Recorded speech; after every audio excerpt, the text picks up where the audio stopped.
So, different tests. First, test for verification of one-dimensional populations. We have tests comparing parameters with the template. For this we have parametric tests. Tests for mean, test for variance, test for proportions. So, in this way we can say test if the population really has the mean as assumed, as given. Then we have non-parametric tests, tests which are checking goodness of fit of the experimental to the theoretical distribution, and tests verifying randomness of the sample.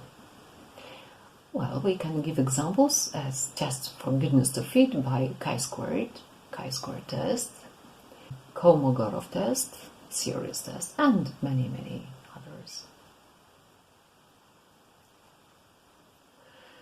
Now, we also have tests for comparing two parameters of two populations. We can compare parameters of two populations based on two samples taken from the two populations. We have parametric tests, test for two means, test for two proportions, test for two variances.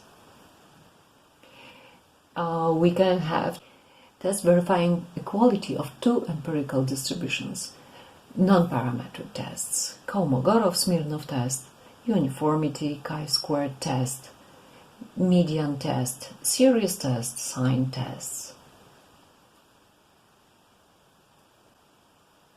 Now, as for the first type, tests for verification of one-dimensional populations, tests for mean.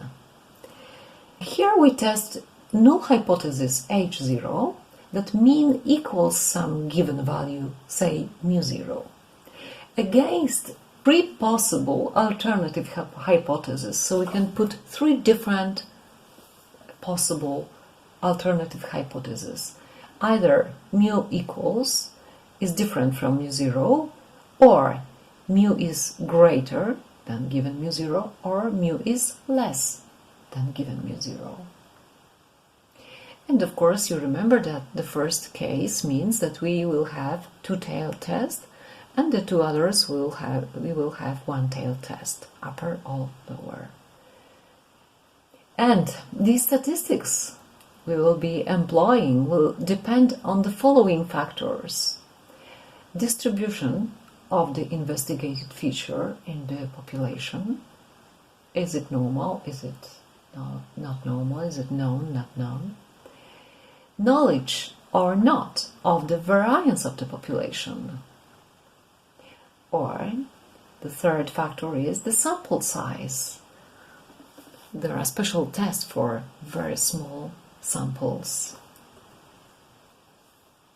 First test of means is the following. We assume the investigated feature has normal distribution with parameters mu sigma with known variance sigma. And the number of elements in the sample is practically irrelevant. The sample might be big or small, it doesn't really matter. Then the test statistic is well known to you. Z equals x dash minus mu0 divided by sigma divided by square root of n. The critical region depends on the type of hypothesis, Z alpha, a quantile of order minus alpha of standard normal distribution.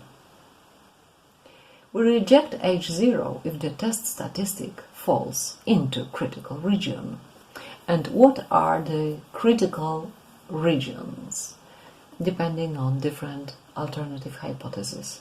So, if the alternative is that mu is different from mu0, it's the two-tailed test, and the critical regions are from minus infinity to minus z of alpha by 2, union from z alpha by 2 to plus infinity. This is the two-tailed test.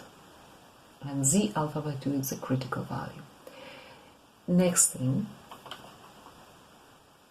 is, if hypothesis is mu greater than mu 0, then the critical region is from z alpha to plus infinity.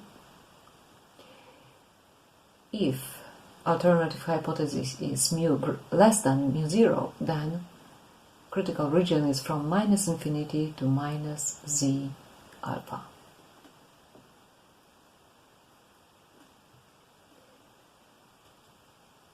Second test for means. We assume the investigated feature has an unknown variance, so a little bit less than before, but the sample is big, meaning that n is at least 30. In this case, the test statistic will be z equal x dash minus mu 0 divided by s times square root of n, where the s is sample standard deviation. The critical region depends on the type of hypothesis, and we use the formula as before.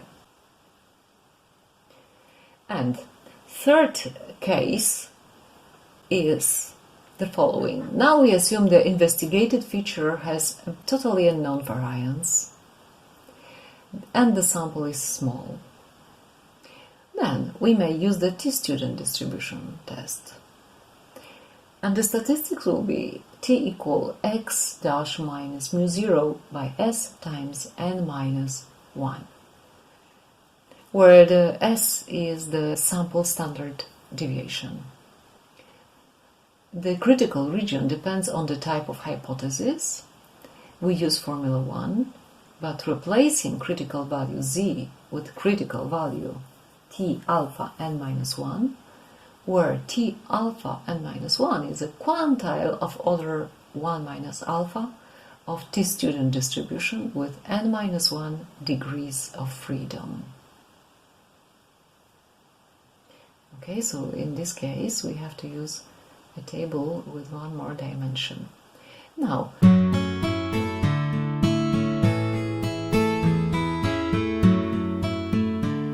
today also we'll be using chi-squared test. We'll be speaking about chi-squared test.